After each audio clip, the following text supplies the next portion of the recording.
pum. Welcome to Stace and Barry in the morning. Parum pum pum pum. We're parum pum pum pumming all over the place because it's Christmas and I'm a bit excited. Calm down, Stace. Bring it down just a little notch. I'm the Stace half of Stace and Barry, and the Barry half is over there. Hello, Barry. Hello. They told me parum pum pum pum. Rum pum pum pum. He's on a parum pum pum pum. Pum pum pum. Seasonal. I haven't actually thought about whether or not we would have another episode out before Christmas because my brain is currently all of the mush and I can't do any of the maths. I mean, the way we're recording, we might end up having an episode come out on Christmas Day, parum pum pum pum, but Probably. parum pum pum. Christmas is a Saturday this year, isn't it? I got no idea.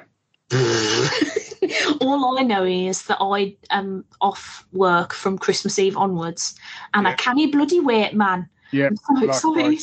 Likewise.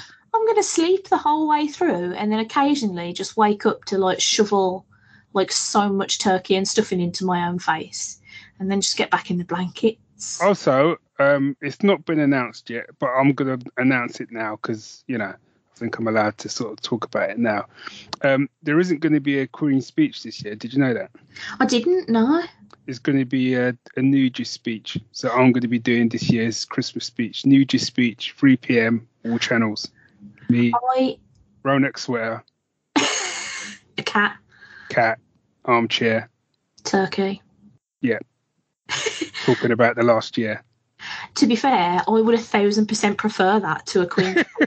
So if you want to record a little Barry speech, which I definitely think that you should now because you promised it, I will wholeheartedly watch it at 3 p.m. on Christmas Day. I may have to do that now. I'm going to have to dig out my dad's yellow smoking jacket, which is up in the loft. It's a true thing. My dad did have a smoking jacket. Oh, it's not just an anorak on inside out. No, trust me. It's a proper satin smoking jacket. Don't even know why my dad had one. I didn't ask. He's obviously some sort of super spy and didn't even bother to tell us. I thought he was a foreman in a plastics factory, but clearly he was a government assassin. Definitely. Who knew?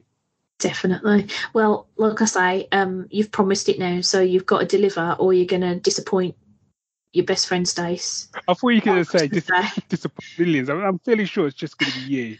You're going to disappoint the whole country.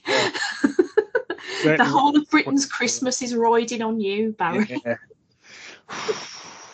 No pressure. No pressure. I'm gonna have to break out the yellow Ronak then. It's obviously that kind of need. Anyway, Christmas. Anyway, shall we? I've tuned in to listen to. Maybe they have. Shall we do a little old segment? Yes, do a segment. Okay.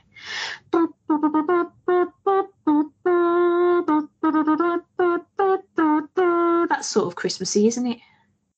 I feel like it is. I'll go with sort of, yeah. What segment do you want to do first, darling? Let's do musical musings because we never start with that. Let's start with a bit of music. God damn it! What is your musing of the musicalness at this time, B? So my musings of the musicalness was inspired by you, actually, and I don't know if it was your last musical musing or one that wasn't the last musical musing, but you picked a track by John Carpenter, didn't you? Oh, I did, didn't I? Yeah. That's good, wasn't it? and I think when I was editing and I was listening to the track, I was like, oh, I do love a bit of Carpenter, a bit of carpentry, eh? So I went sort of searching for John Carpenter tracks. And then what I realised is actually I didn't have to search far because a lot of them are on my playlists. And the one that I've picked is from, I love this film anyway, but it's the main theme from Escape from New York. Oh, no. I've never seen this. I'm sorry. I genuinely thought you'd hung up on me for a minute there. Yeah, I mean, I was considering it. I won't lie. The thought was there. The thought was there. The intention was hovering over like this. It would be so easy. There it is, that red button. Just click it. She won't even know. So, blame it on the internet. She won't even know. But you'll know. I'm sorry. When you, you should watch it.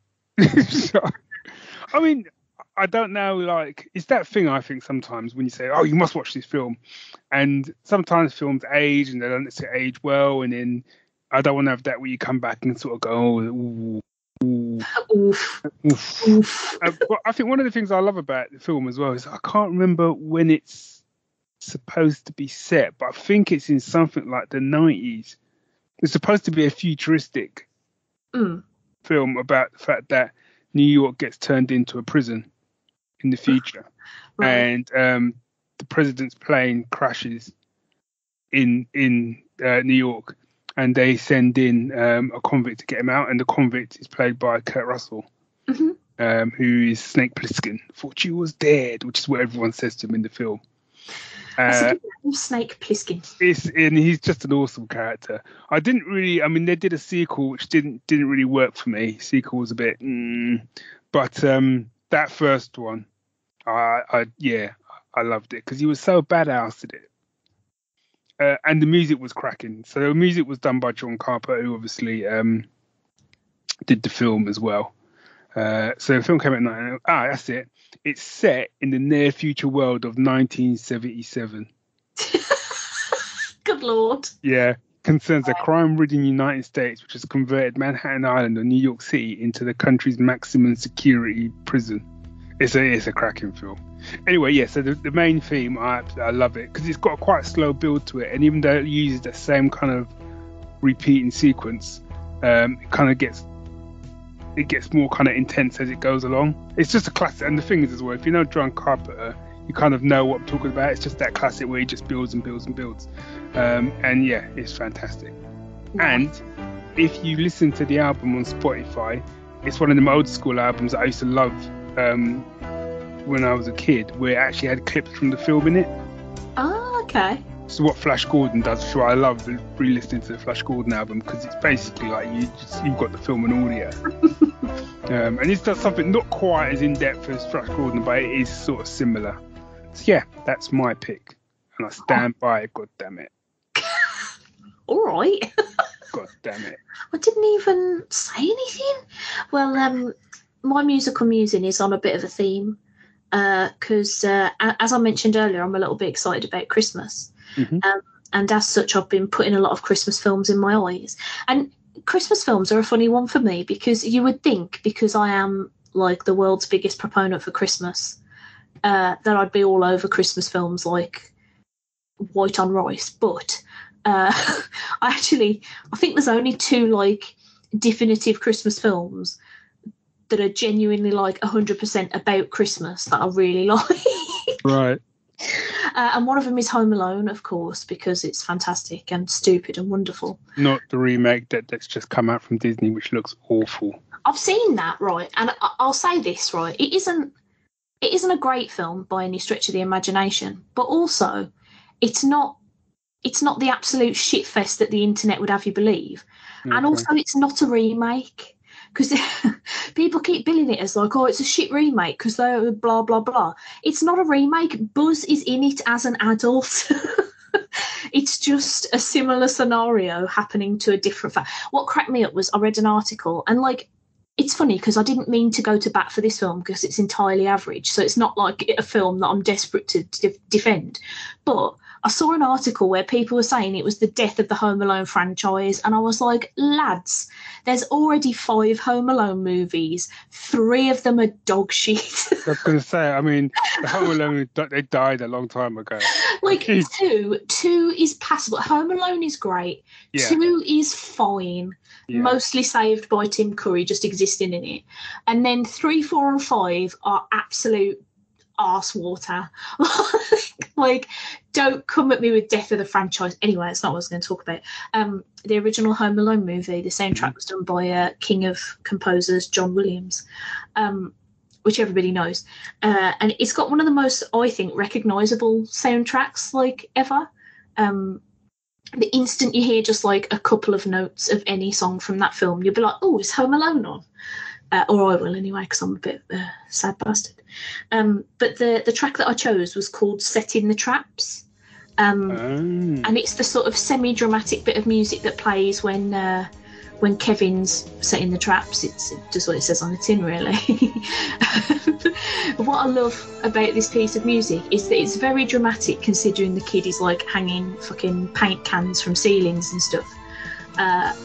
But also it feels very Christmassy somehow, even though it feels like dangerous. You're like, how have you managed to make a piece of music sound very much like this is a Christmas film, but also someone's gonna die? It's such a great piece of music. Yeah, it's just so perfect, and it's I love that whole soundtrack. It's like it's got that sort of sense of wonder that John Williams is very good at putting into his soundtracks. Yeah, one of the reasons why I love the Hook soundtrack. Yeah, he's just an absolute gem, isn't he? John Williams. You don't need me to tell you that. Everybody knows this, but that's my choice. Setting the Traps by John Williams. I will say, before we move off Home Alone, I think it was last Christmas actually. Sue and I watched the first two back to back, and I haven't seen Home Alone in like decades.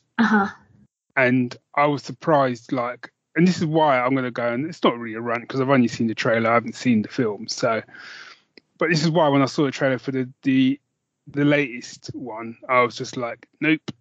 There's a real, we can all laugh about it now. We all laugh about the scenes of people getting hit with paint and, flamethrower hair and the rest of it.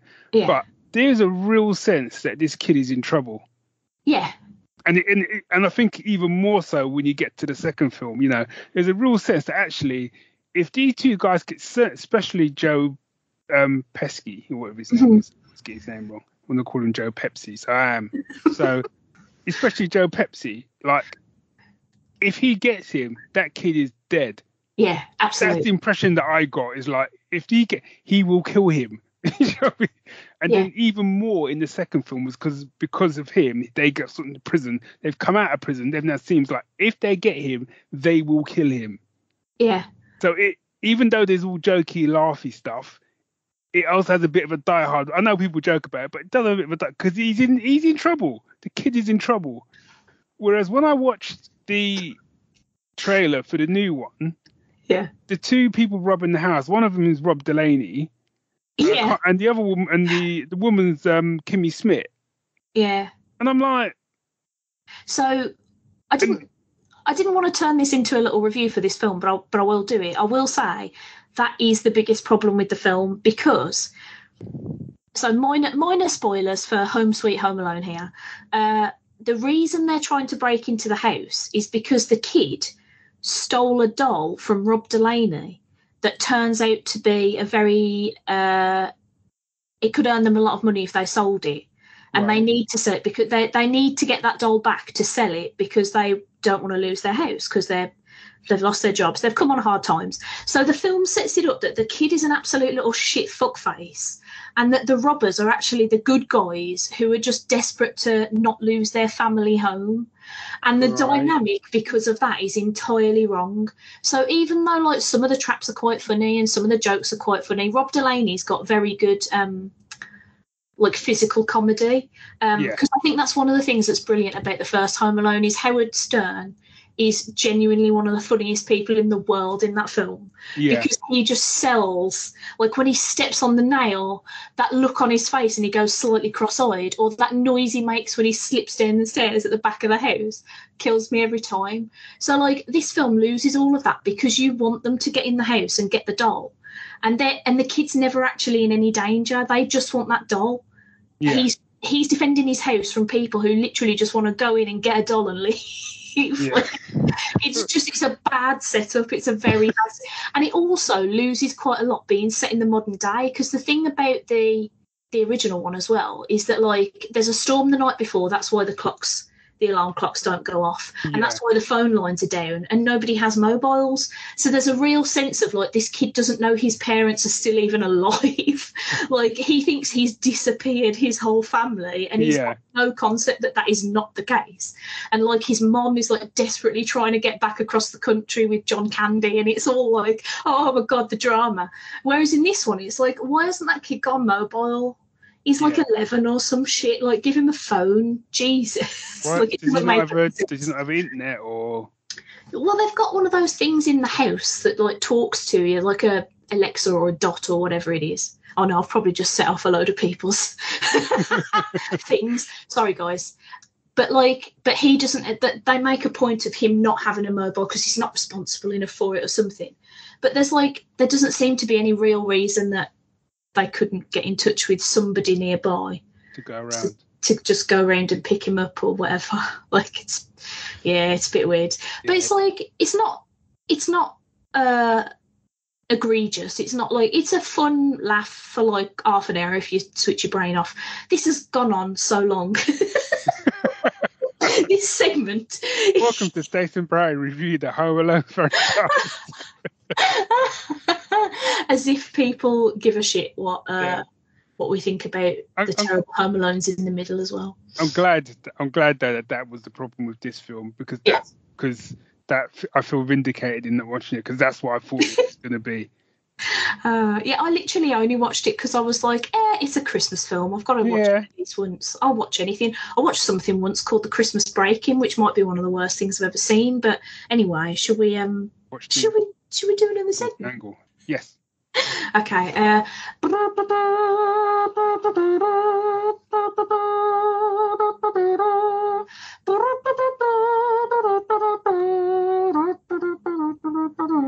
Christmas. Barry. Pick a fortnight. Yeah, go on then. Pick a fortnight. Do a little dance. You can't see. Go on. So I'm late to the party on this. Oh, are you doing it again? Are you going to be king of the having 2 picks of the fortnights? No, because I suddenly realised that I've been watching Hawkeye and I haven't mentioned Hawkeye. But I am going to go back. I'm going to go back to the original just because I only watched it last week and it's been out for a little while. Mm-hmm. And it's Shang-Chi. Okay. And the 10 Rings. Have you seen it? I have, yeah. Did you like it? I did. To an extent. Okay. To the sort of extent that I feel like I might have enjoyed it more if I'd have seen it in a cinema. And I also might have enjoyed it more, I don't know, if it felt like the Marvel movies haven't lost a bit of momentum. And that's entirely not their fault. But, like, you know how, like, a couple of years ago it was, like 3 Marvel movies a year and they were, like, an event. Yeah. And then these ones have just sort of, like, farted out onto... streaming services like it's been a year and we haven't released anything. Here's Black Widow, but that's entirely on me. And I feel like as soon as I see the Spider-Man movie, my vigor for Marvel movies will probably return. But which is weird. That's how I feel about the Spider-Man movie. I'm not fussed. Oh mate, I can't wait. I'll kill a man to see that early. Nah, not fun. I mean, I'm not saying I don't like the look of it. I mean, you know, I do like Doc Strange, but you know, I've just seen too much. For me, I've just seen too much Spider-Man. So I'm like, yeah, whatever. That's fair. Yeah.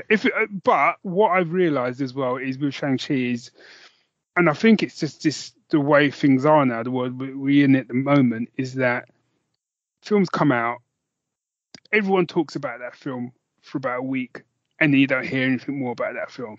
Yeah, yeah. And whereas before a film would come out, people would be talking about a film for like months and you'd be trying to dodge spoilers and whatever. Whereas now I kind of know when a film comes out. Like June came out, still not seen it yet, but June came out and I knew all I had to do was get through maybe a week or two and I wouldn't have to worry about anyone spoiling anything for me. I say that, I mean, that's the wrong example. Bond. I saw the Bond film. Given the fact that there was supposed to be loads of stuff that are going on, twists and turns or whatever, I didn't know anything because I'd waited like a week or two and everyone stopped talking about it. Yeah. And I don't know if it's because a lot of films have come out in a close space of time, but I also think there's so much content at the moment that people can't keep talking about the same thing before they need to move on to something else. Yeah. Yeah. And that's what happened with Shang-Chi. It kind of came out, people talked about it for about a week, and then I never heard anything from it again. So when I sat down to watch it, I had no hype whatsoever. I was just sitting down to watch it, and I wasn't really I wasn't expecting it to be great. I wasn't expecting it to be bad. I was just like, oh, I quite fancy that. It popped up. I was like, let's give it a go. And I was surprised by how much I enjoyed it.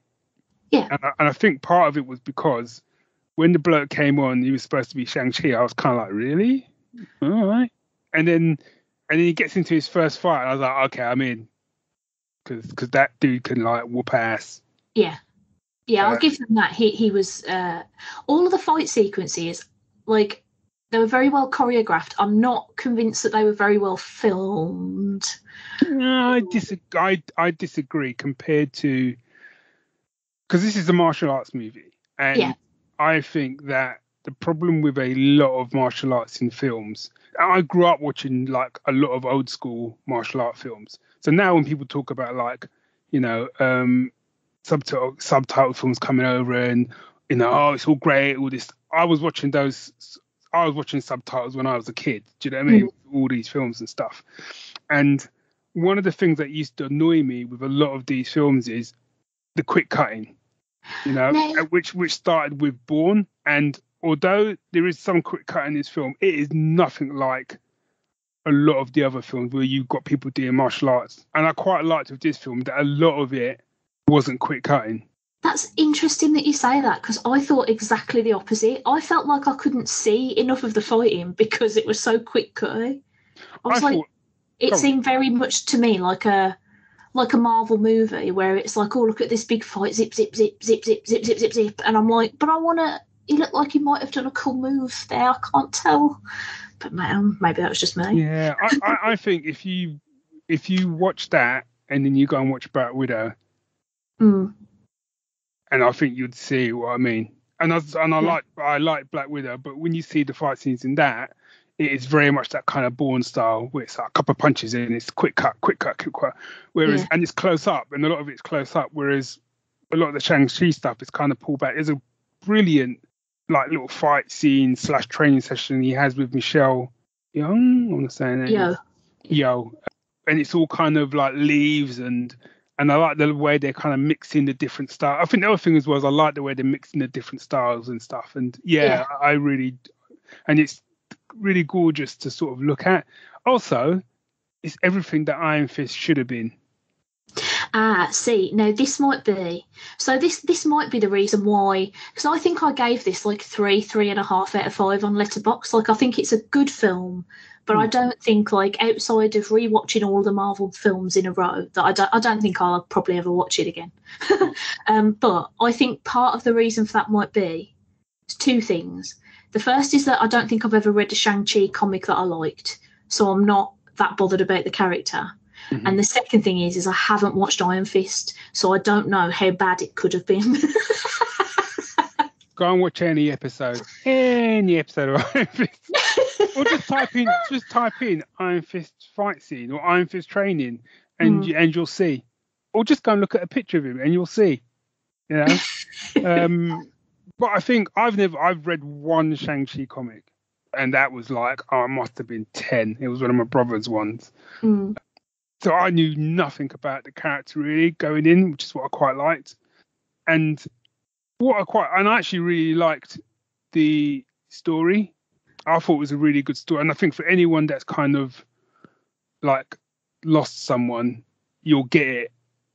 Yeah. You know, and I quite liked what they were trying to do with the story. I quite liked that his dad was a bad dude, but he had a really good sort of arc. And he was a bad dude for kind of the right reasons though. And even his reasoning for, you know, the whole purpose of the film, his reasoning, it wasn't a kind of typical, I need to get something so I can take over something, or I need to get something so I can destroy something. You know, it wasn't even really about, as it went on, it wasn't about him gaining more power or anything like that, you know, like that kind of classic Marvel thing. Even though, like, it does to a certain extent turn into like a classic Marvel film right at the end. Yeah. So I quite liked it. I liked the motivations of the villain in it, if you could say that. I think that's what I mean. I wasn't expecting that. I was kind of expecting cookie cutter Marvel film with martial arts, and that wasn't really what I got. It was closer to a kind of martial arts film that I used to watch growing up. So I guess that's what struck a chord with me, because it wasn't what I was expecting. Yeah. No, I definitely enjoyed it. And I said to Rich, like, it's very much if Shang-Chi appears in like a future Avengers movie or anybody's movie, I'll be like, oh, cool, here's Shang-Chi. Like, I'm not like, oh, that was like, trash, put it in the bin. But also, like, the tiny problem that I had with it, and this might be why I don't like Shang-Chi comics, because I have tried them a few times, is that I found everybody else around him more interesting than Shang-Chi himself. Like, I think Awkwafina's more interesting. I think his dad's more interesting. I think his sister's more interesting. Michelle Yeoh's definitely more interesting. Like, there was just like, and I don't know whether like his character in the film is similar to his character in the comics, and that's why I'm not striking a chord, or whether they just accidentally made him boring in the film. Yeah, no, I know what you mean. I mean, you could throw. I'm not gonna sit and name them, but you could throw that out with a lot of the lead characters in Marvel films. That I agree. The co-stars are far more kind of entertaining in some ways. But I think the thing is, it's kind of all deep now. I think now we seem to exist in this geek world now, where like, you said you gave it what, 3.5 out of 5? Yeah. Right. So it's a good film. It's a good film. That's a good film. But I think the problem is what I find quite interesting is kind of like, you feel you've got to defend the fact that you thought it was a good film, because we live in this world now where either it's got to be the worst thing ever, or it's got to be like the second coming. Do you know what I mean? Where actually, I'm not saying it's the second coming. I'm not saying it's the best ever film. I probably would say it was a good film. But I probably enjoyed it more than you did for the reasons I said. But I thought it was a good film. But there's plenty of other films that I would have preferred to watch over it if you gave me the chance. Do you know what I mean? Yeah. I just think at the moment now we can't. And I see it a lot online where like it's either got to be really, really awful for you to be talking about it, so you can all talk about how awful it is, or you've got to be talking about how great it is, so you can all talk about just how great it was. But if you just come in and go, yeah, I enjoyed that, it's almost like you can't even. You have to justify why you were like, I just enjoyed it. Yeah, I got into like a sort of miniature disagreement with my very own husband, because we were looking at my letterboxed list of like all the films from 2021 that I've seen, ranked in order of how much I liked them. And Mortal Kombat, the new one, was at number 2. And he was like, what kind of fucking joke is that, you twat? And I was like, it's not a joke. I fucking love that movie. And he was like, Stace, it was shit. And I'm like, yeah, but it was also really fucking enjoyable. I had a great time watching it. I've watched it 3 times this year already, and I would watch it again now if you put it on. I'd be like, yes, Barry, let's watch Mortal Kombat. It's really good. Like, don't try and tell me what I can and can't like, mate. Well, that's the. I mean, there are some films where people would say that film is atrocious, where I would turn and go, I love that film. Mm-hmm. But I can fully accept it. But I love that film, or I really enjoyed that film. Because in my mind, you have to start asking yourself, why am I watching it? Am I watching it because I want to be entertained? Am I watching it because I want to be educated? Am I watching it because, do you know what I mean? And if it's kind of like I'm watching it because I want to be entertained, and for Shang-Chi, it was like what I want out of it. I wanted to see great martial arts. I wanted to see people get a whooping. I wanted, and a dragon. Who knew how much I wanted to see a dragon, and I just wanted to be entertained and not have to think about shit for 2 hours. And that's what it did, and did it in an enjoyable way. So I came out of that going, yeah. However, probably an hour later, whenever it was I spoke to David about it, an hour later I'd forgotten about it. Whereas Unbreakable, I'm not going to get into it with you, whereas Unbreakable, when I saw Unbreakable for the very first time in the cinema, and I didn't know what I was getting, I came out of that film with like, what? With the music, everything, I was just like, what? What? And I still think about that film every so often now. Yeah. But the two things can exist in the same space. I can still enjoy both films. It's just that one may stay with me longer. But I find it really, I find it really weird. God, I went on a proper Existential journey there. No, the internet is a terrible place to have sort of middling to good opinions, because you've either got to lambast something, or you've got to run it up the flagpole as the greatest thing you've ever seen since sliced bread. And Shang-Chi was neither of those things, but that does not make it bad. No. I had a good time with it. I enjoyed a dragon. I love a dragon. Do you know what? I can't stop thinking about the dragon and how much I want a dragon in my real life. Barry, we've been talking for so long and I still haven't got to my pick of the fortnight. How about we do your pick of the... We won't do a safe Saturday morning cuttings. This is turning into a real Stace and Barry debate 2021 episode. Well, I was going to pick a particular movie for this, and then I thought, I don't know if I can sit here and have to justify myself. But after the conversation we've just had, I think, fuck it, I'll just pick it. I don't even care. That's right. Do you remember how a few years ago the film Venom came out and it was crap? I haven't seen it. Okay, well, it was pretty crap, right? Venom, Let There Be Carnage, is rad. Okay. So we watched it the other day, and it was literally a case of, so me and Rich watched Venom when it came out, and we both didn't like it very much, but we both said it was short. And therefore, if they did a sequel and it was equally as short, we would probably watch it. So it turns out this movie is like an hour and 32 minutes or something like that. Right? Okay. Which is nice and short. So we were like, do you know what? Stick it on.